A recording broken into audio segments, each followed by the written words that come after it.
Chers amis, bonjour.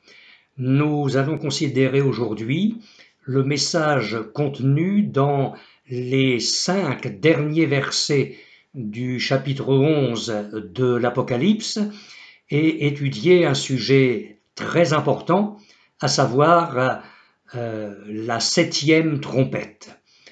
Et tout d'abord, nous allons lire le verset 15 de ce chapitre 11 de l'Apocalypse.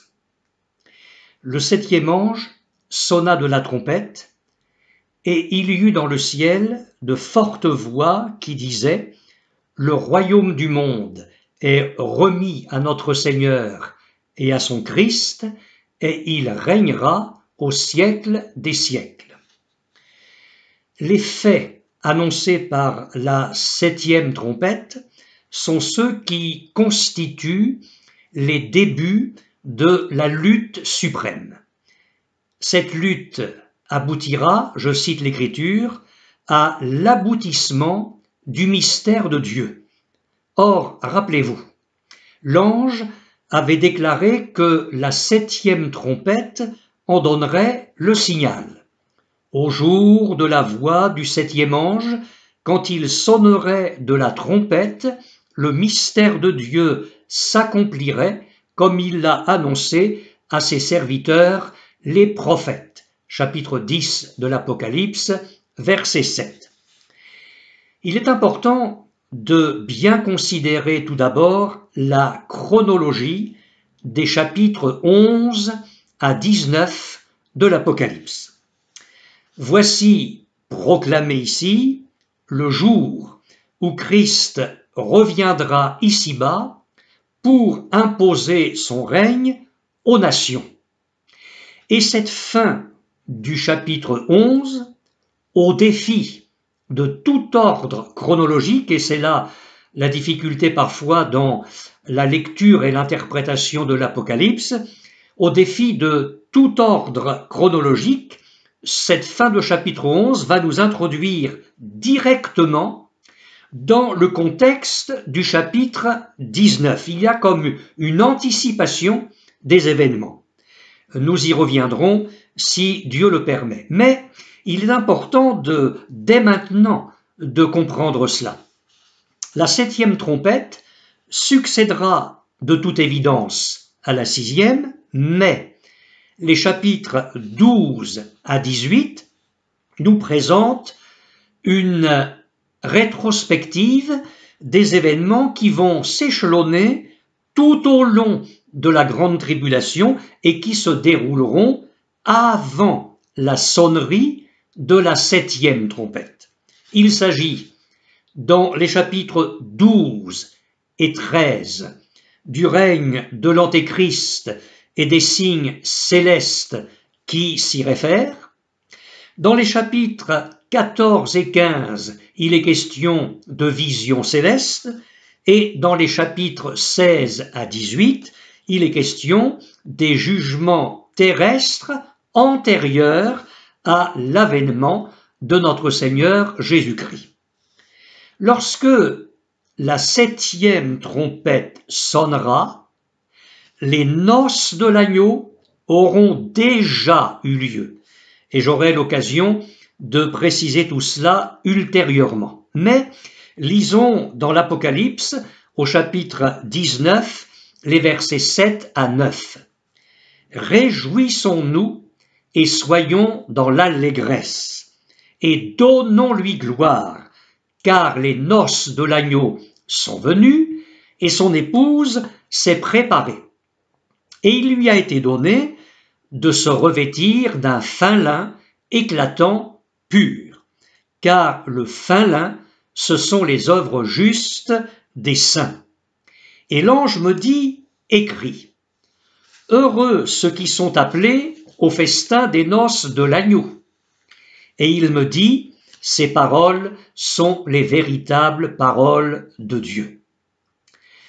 Dès que les voix fortes auront proclamé l'intronisation du roi des rois et du seigneur des seigneurs, le ciel s'ouvrira devant le Christ monté sur un cheval blanc, et alors il reviendra sur la terre pour régner. En effet, nous lisons dans le chapitre 19 de l'Apocalypse, les versets 11 à 16. « Puis je vis le ciel ouvert, et voici parut un cheval blanc.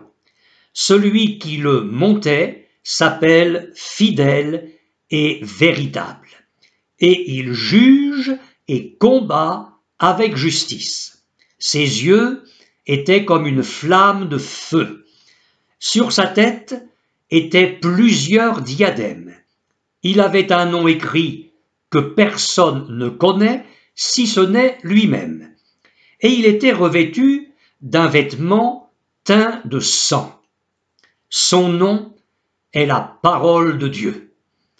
Les armées qui sont dans le ciel le suivaient sur des chevaux blancs, revêtus d'un fin lin blanc pur. De sa bouche sortait une épée aiguë pour frapper les nations. Il les pètera avec une verge de fer, et il foulera la cuve du vin de l'ardente colère du Dieu Tout-Puissant. Il avait sur son vêtement et sur sa cuisse un nom écrit « Roi des rois et Seigneur des seigneurs ». J'aimerais maintenant, pour la compréhension des événements de la fin, faire clairement la distinction entre la 7e trompette de ce chapitre 11 de l'Apocalypse et ce qui est appelé ailleurs dans la parole de Dieu comme la dernière trompette. En effet, il ne faut pas confondre la 7e trompette de notre texte d'aujourd'hui, Apocalypse 11, verset 15, avec ce que l'apôtre Paul appelle la dernière trompette, expression qui se rapporte à l'histoire de l'Église et non pas à l'histoire du monde. Voici ce que Paul a écrit dans sa première épître aux Corinthiens, au chapitre 15, les versets 51 et 52. Voici, je vous dis un mystère. Nous ne mourrons pas tous, mais tous nous serons changés, en un instant, en un clin d'œil, à la dernière trompette. La trompette sonnera, et les morts ressusciteront incorruptibles, et nous serons changés. Et il écrit également dans sa première épître aux Thessaloniciens au chapitre 4, verset 16, « Car le Seigneur lui-même a un signal donné, à la voix d'un archange, et au son de la trompette de Dieu, descendra du ciel, et les morts en Christ ressusciteront premièrement. » Cette dernière trompette sonnera en effet le signal du rassemblement de l'Église avant son enlèvement et sa réunion définitive avec Christ. Et ce sera l'apothéose de sa longue, très longue carrière. Mes amis, nous avons dans nos cœurs une glorieuse espérance. Revenons maintenant sur la proclamation céleste. Nous avons lu, il y eut dans le ciel de fortes voix qui disaient, le royaume du monde est remis à notre Seigneur et à son Christ, et il régnera au siècle des siècles. Ce n'est pas un rassemblement quelconque qu'annonce la 7e trompette, mais le couronnement du roi des rois, un événement magistral. Nous lisons en effet dans l'Apocalypse au chapitre 19, verset 16, « Il avait sur son vêtement et sur sa cuisse un nom écrit, Roi des rois et Seigneur des seigneurs. » C'est ici l'accomplissement de la parole prophétique du psaume 2, les versets 6 à 8, où l'Éternel, le Tout-Puissant, déclare ceci. « C'est moi qui ai oint mon roi sur Sion, ma montagne sainte. Je publierai le décret. L'Éternel m'a dit, tu es mon fils. Je t'ai engendré aujourd'hui. Demande-moi et je te donnerai les nations pour héritage, les extrémités de la terre pour possession. » C'est après avoir été couronné au ciel que Christ va revenir. Le monde s'enfonce dans l'incrédulité, dans le blasphème contre Dieu, dans les railleries et les moqueries contre les chrétiens. Mais savez-vous qu'aujourd'hui, Dieu rit des tentatives de révolte des peuples? La Bible dit, « Celui qui siège dans les cieux rit, le Seigneur se moque d'eux. » Psaume 2, verset 4. Et demain, il les épouvantera dans sa fureur par l'arrivée du roi, son fils bien-aimé. Puis il leur parle dans sa colère, il les épouvante dans sa fureur, nous dit encore le psaume 2 au verset 5. La paix divine aura d'abord rempli les lieux très hauts, puisque Satan en aurait été exclu. Nous lisons en Luc chapitre 19, verset 38. L'acclamation de la foule, le jour où Jésus s'approchait de Jérusalem, monté sur un ânon, a un accent prophétique. Il disait « Béni soit le roi qui vient au nom du Seigneur. Paix dans le ciel et gloire dans les lieux très hauts. » Alors vous avez bien noté, paix dans le ciel et gloire dans les lieux très hauts. En ce qui concerne l'exclusion de Satan des sphères célestes, il est écrit en Apocalypse chapitre 12, les versets 7 à 9, « Et il y eut guerre dans le ciel.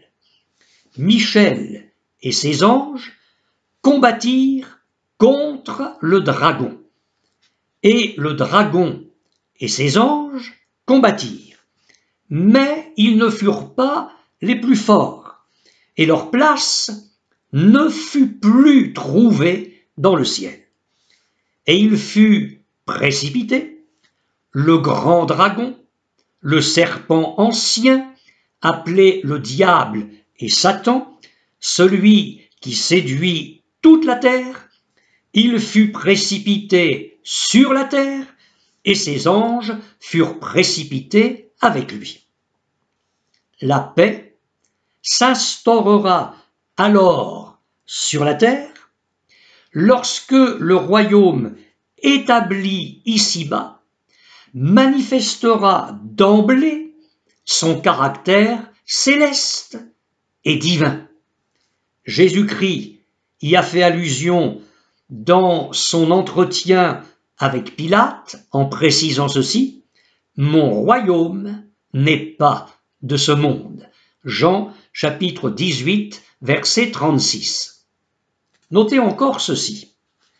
Dans notre texte d'aujourd'hui, Apocalypse 11, verset 15, il n'est pas écrit « les royaumes du monde », mais « le royaume du monde est venu et remis à notre Seigneur et à son Christ. » Dans l'histoire, toutes les tentatives humaines pour s'accaparer le pouvoir mondial ont échoué. L'Antéchrist y parviendra momentanément, mais Christ seul réunira les nations sous l'égide d'un gouvernement universel en leur assurant le bien-être et le bonheur. Souvenez-vous, l'apôtre Paul évoque également le règne millénaire de Jésus-Christ lorsqu'il écrit à Timothée: « Je te recommande devant Dieu, qui donne la vie à toutes choses, et devant Jésus-Christ, qui fit une belle confession devant Ponce Pilate, de garder le commandement et de vivre sans tache, sans reproche, jusqu'à l'apparition de notre Seigneur Jésus-Christ, que manifestera en son temps le bienheureux et seul souverain, le roi des rois et le Seigneur des seigneurs. » La mention du royaume réservé à notre Seigneur et à son Christ souligne le caractère éternel et indissoluble de l'unité qui existe entre Dieu le Père et Dieu le Fils, notre Seigneur Jésus-Christ. Et je vais ici m'efforcer d'être le plus clair possible pour souligner un point qui me semble très important pour la compréhension de la victoire finale du gouvernement de Dieu. Pendant le millénium, c'est-à-dire le règne de Christ qui durera 1000 ans, la planète Terre va être soumise à la domination du Père et du Fils.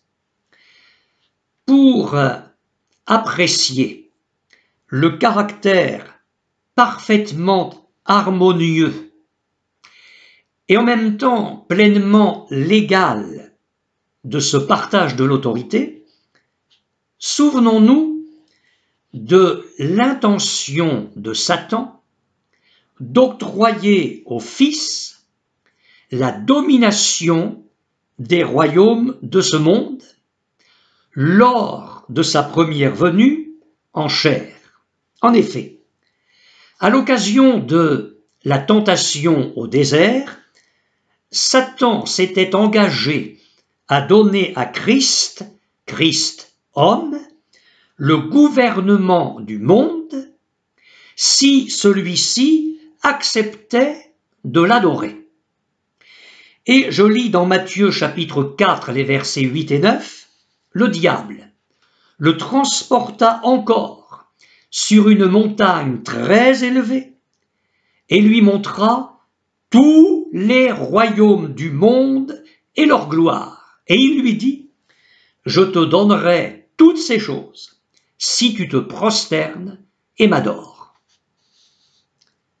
Comme le diable n'aurait pas pour autant renoncé à son office de prince de ce monde, office qu'il remplit avec toute l'habileté que l'on sait, le régime ainsi créé se serait apparenté à une espèce de monarchie conventionnelle au sein de laquelle le souverain règne, tandis que le Premier ministre gouverne.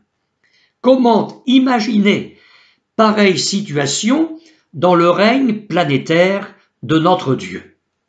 Ajoutons que jamais le Fils de Dieu n'aurait pu se prêter à un tel marché avec le diable, puisqu'il accomplissait en toutes choses la volonté de son Père, et que la possession de son règne, et je vais insister là-dessus maintenant, la possession de son règne devait passer par l'incontournable Golgotha, par son sacrifice expiatoire. Au désert, le diable propose donc à Jésus ce que j'appellerais un raccourci: posséder le royaume sans passer par la croix, c'est-à-dire posséder un royaume dont lui, Satan, n'aurait jamais été exclu. N'oublions pas la parole de l'apôtre Jean. Nous savons que nous sommes de Dieu et que le monde entier est sous la puissance du malin. Première épître de Jean, chapitre 5, verset 19. Par ailleurs, alors qu'il parle de sa mort prochaine sur la croix, Jésus proclame la victoire sur Satan. Écoutez plutôt. Jésus leur répondit, « L'heure est venue où le Fils de l'homme doit être glorifié. En vérité, je vous le dis, si le grain de blé qui est tombé en terre ne meurt, il reste seul. Mais s'il meurt, il porte beaucoup de fruits. Maintenant, mon âme est troublée. Et que dirai-je? Père, délivre-moi de cette heure. Mais c'est pour cela que je suis venu jusqu'à cette heure. Père, glorifie ton nom. Et une voix vint du ciel. Je l'ai glorifié, et je le glorifierai encore. Et Jésus ajoute, maintenant a lieu le jugement de ce monde. Maintenant, le prince de ce monde sera jeté dehors. Et moi, quand j'aurai été élevé de la terre, j'attirerai tous les hommes à moi. Et il parlait non pas de son ascension, mais de sa mort sur la croix, de son élévation sur la croix pour la rédemption de l'humanité. Le texte que je viens de lire se trouve dans Jean, chapitre 12, les versets 23 à 32. Il fallait la croix pour le rachat de l'humanité, pour l'établissement du règne de Dieu et du règne de Christ dans les cœurs. Lorsqu'un homme se repent de ses péchés, lorsqu'il place sa foi dans le sacrifice expiatoire de Jésus-Christ, lorsqu'il croit dans l'efficacité du sang de Jésus pour la purification de tous ses péchés, lorsqu'il se convertit à Dieu, le diable est jeté hors de sa vie. Il n'y règne plus. Jésus a parlé de ces choses en des termes très forts. Il dit que c'est un passage de la puissance de Satan à Dieu. Actes, chapitre 26, verset 18. Mais il fallait aussi la croix pour l'établissement du règne exclusif de Dieu et de Christ sur la planète Terre. Il fallait la croix pour que Satan soit exclu de ce territoire sur lequel il a régné trop longtemps, et que la gloire de Dieu remplisse un jour la terre entière. Paul écrit, Jésus a dépouillé les dominations et les autorités, et il les a livrées publiquement en spectacle, en triomphant d'elles par la croix. Épître aux Colossiens, chapitre 2, verset 15.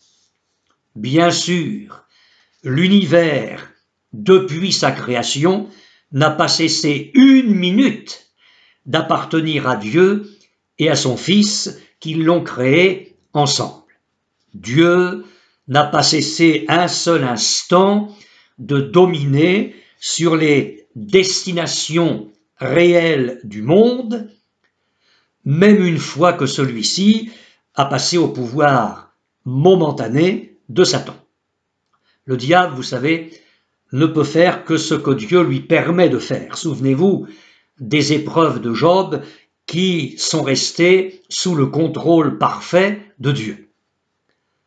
Bien sûr, Christ a détruit le pouvoir usurpateur de Satan sur la croix, comme nous venons de le dire. Étant ressuscité, il a affirmé que toute puissance lui avait été donnée dans les cieux et sur la terre. Vous vous rappelez de cette parole dans Matthieu chapitre 28 et le verset 18. Alors une parenthèse ici.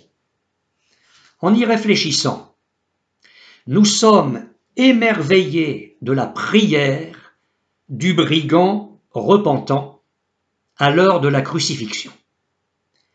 Quelle révélation de Christ dans le cœur et dans l'esprit de cet homme. Une révélation de la sainteté de Jésus, de son œuvre expiatoire et de son règne à venir. Écoutez-le. L'un des malfaiteurs crucifiés injuriait Jésus en disant « N'es-tu pas le Christ? Sauve-toi toi-même et sauve-nous » Mais l'autre le reprenait et disait « Ne crains-tu pas Dieu, toi qui subis la même condamnation? Pour nous c'est justice, car nous recevons ce qu'ont mérité nos crimes, mais celui-ci n'a rien fait de mal. » Et écoutez bien, il dit à Jésus « Souviens-toi de moi quand tu viendras dans ton règne. » Luc chapitre 23, les versets 39 à 42. Il a tout saisi, il a tout compris, il a tout cru. Et j'ai envie de dire, ô merveilleuse grâce de Dieu.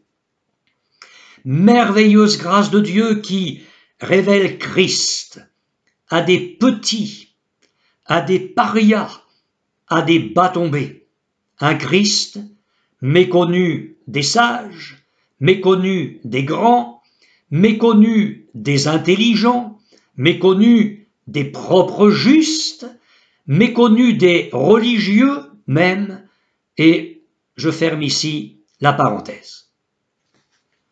Notre texte d'aujourd'hui vise la dernière phase du règne de Dieu et de Christ sur la terre, c'est-à-dire sa mise en évidence totale, couronnant le plan de Dieu pour notre monde. D'avance, dans ce chapitre 11, le ciel voit venir les temps accomplis où la victoire du Christ aura chassé à jamais les dernières ombres de la terre et où toute chair verra le salut de Dieu, ainsi que le dit le prophète Ésaïe au chapitre 40, verset 5 de son livre, je vous le lis, « Alors la gloire de l'Éternel sera révélée, et au même instant toute chair la verra, car la bouche de l'Éternel a parlé. » Et le même prophète Ésaïe avait aussi déclaré « Mais les ténèbres ne régneront pas toujours sur la terre où il y a maintenant des angoisses. » Chapitre 8, verset 23. Aucune cohabitation n'était bien évidemment envisageable entre Christ et Satan. D'ailleurs, qui pourrait penser une chose aussi absurde? Qui? Les chrétiens mondains. Et ce n'est pas sans raison que l'apôtre Paul a écrit ce que je vais vous lire. Ne vous mettez pas avec les infidèles sous un joug étranger. Autrement dit, évitez toute cohabitation. Car quel rapport y a-t-il entre la justice et l'iniquité? Ou qu'y a-t-il de commun entre la lumière et les ténèbres? Et écoutez bien ce qui suit. Quel accord y a-t-il entre Christ et Bélial?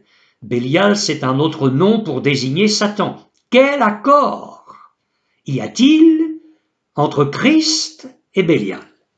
Ou quelle part a le fidèle avec l'infidèle? Quel rapport y a-t-il entre le temple de Dieu et les idoles? Car nous sommes le temple du Dieu vivant, comme Dieu l'a dit. J'habiterai et je marcherai au milieu d'eux. Je serai leur Dieu et ils seront mon peuple.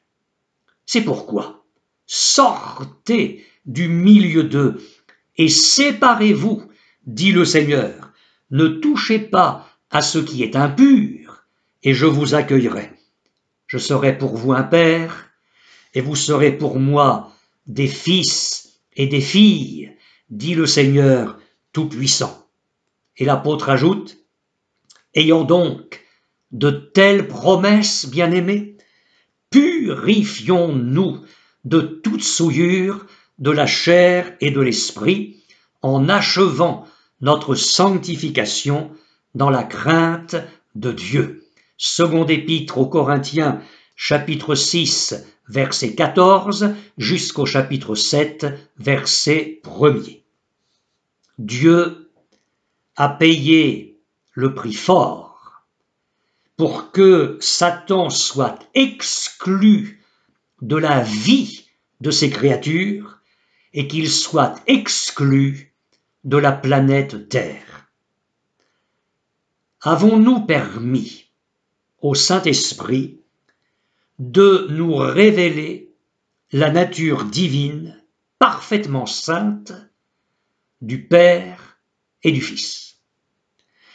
Avons-nous pleinement saisi le but suprême de Dieu dans l'œuvre de la rédemption, pour nous-mêmes et pour la terre? Notre vie est-elle vraiment conforme au dessein présent et futur de notre Dieu? Ce sont autant de questions auxquelles il nous faut réfléchir très attentivement et auxquelles il nous faut apporter une réponse digne de Dieu, non seulement par des mots, mais plus encore par une vie pleinement engagée dans la pureté et dans la sainteté, une vie sans partage avec la chair, sans partage avec l'esprit du monde, sans partage avec l'ennemi de nos âmes.